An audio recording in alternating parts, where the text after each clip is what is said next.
All right, welcome back. This is our last of our Respect Life series. Today we're going to talk about voting and political participation. I do want to remind you to go back and look at the other videos in the series and the other topics that we dealt with for Respect Life Month. First of all, before we hear some of your questions from social on voting, I'd like to read a letter to Congress regarding the right to vote. And this is from June 24th, 2021. From the U.S. Bishops' Conference Chairs, their Committee on Domestic Justice and Human Development, and the Ad Hoc Committee Against Racism. This is what they write. And I want you to just listen to this, how it relates to our topic for the day. Dear Senator Representative, we write to you as you consider various proposed legislation to ensure the right to vote is available to all citizens in our democratic society. While we take no position on any pending legislation, the U.S. Bishops wrote in our teaching document on the political responsibility of Catholics, Forming Consciences for Faithful Citizenship, quote, in the Catholic tradition, responsible citizenship is a virtue, and participation in political life is a moral obligation. Participation in political life in light of fundamental moral principles is an essential duty for every Catholic and all people of goodwill. Recognizing the importance of ensuring the integrity of elections, protecting voting rights is a moral imperative for the common good of a just society. The human right to vote flows from the inherent dignity of each citizen. They continue, as longtime supporters of the Voting Rights Act, and as we commented on the Supreme Court's decision in Shelby County versus Holder, this is back in 2013, they're commenting on, we encourage you to go forward in productive dialogue to ensure that legal and other hurdles do not obstruct any eligible Americans from exercising their right to vote, in form or effect. In addressing the Shelby decision, the bishops wrote that, quote, the recent Supreme Court decision necessitates that Congress act swiftly to assure that the right to vote be protected and afforded to all eligible citizens, end quote. This was back in 2013. The bishops also urged policymakers to come together to reaffirm the bipartisan consensus that has long supported the Voting Rights Act and to move forward new legislation that assures modern and effective protections for all voters so that they may exercise their right and moral obligation to participate in political life. The National Catholic Welfare Conference, a predecessor to the USCCB, the Bishops' Conference today, partnered with multiple religious organizations to support the Voting Rights Acts back in 1965. Along with several other pieces of civil rights legislation. Father John Cronin, who at the time served as Associate Director of NCWC's Social Action Department, testified on behalf of the organization to the House Judiciary Committee in support of that groundbreaking act. They continue, we re-emphasize today, as Father Cronin did in his testimony over 50 years ago, that, quote, the right to vote is a human right which is guaranteed by the basic law of the land. And we urge you to revisit his entire testimony as you consider legislation protecting this basic right. As was also recognized in Forming Consciences for Faithful Citizenship, quote, it is important for our society to continue to combat any unjust discrimination, and in particular, where the effects of past discrimination persist, society has the obligation to take positive steps to overcome the legacy of injustice, including vigorous action and among other things, to give special protection of voting rights for people of color. We stand ready to work with you in furtherance of passing voting rights legislation with modern and effective protections that will ensure that all citizens are afforded the right to vote.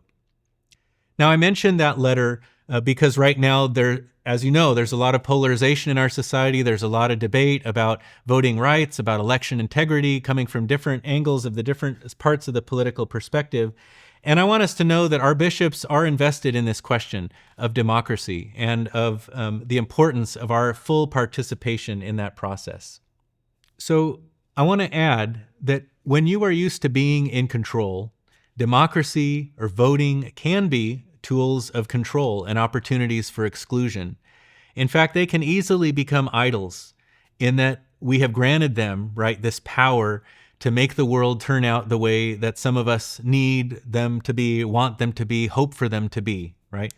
When you are deprived of the vote, or when your participation in democracy is suspect, as has been the case historically, particularly for women and African Americans and other people of color, the exercise of your vote, of your franchise, is an opportunity for inclusion, for liberation from unjust discrimination, for agency in the process of change for your good and for the common good. At least we hope. Either way, democracy and voting can be an idol, a power, and the best way for it to be something more benign, more noble, more life-giving is to uncover its sinister side and be sure that it's not a place for death's power to hide. So on that note, let's take some of your questions on voting. First one here is what to keep in mind as a Catholic when approaching the voting polls. Well, I think here of an important section from the U.S. Bishops' Forming Consciences for Faithful Citizenship that we just heard about in that letter.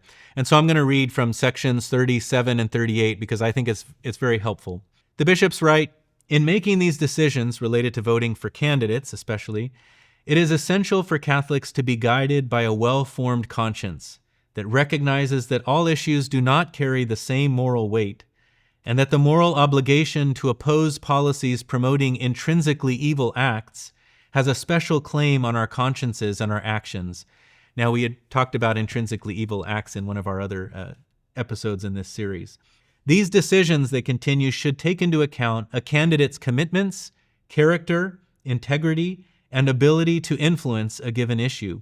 In the end, this is a decision to be made by each Catholic, guided by a conscience formed by Catholic moral teaching. It is important to be clear that the political choices faced by citizens not only have an impact on general peace and prosperity, but also may affect the individual's salvation. Similarly, the kinds of laws and policies supported by public officials affect their spiritual well-being. Pope Benedict XVI, in his recent reflection on the Eucharist as, quote, the sacrament of charity, challenged all of us to adopt what he calls a Eucharistic form of life. This means that the redeeming love we encounter in the Eucharist should shape our thoughts, our words, our decisions, including those that pertain to the social order. That's put in very strong terms, right? This is about our salvation. And it is, as in so much of life, and it ought to make us pause before entering the voting booth. And I'll add Benedict XVI's words where he says at one point, a Eucharist which does not pass over into the concrete practice of love is intrinsically fragmented.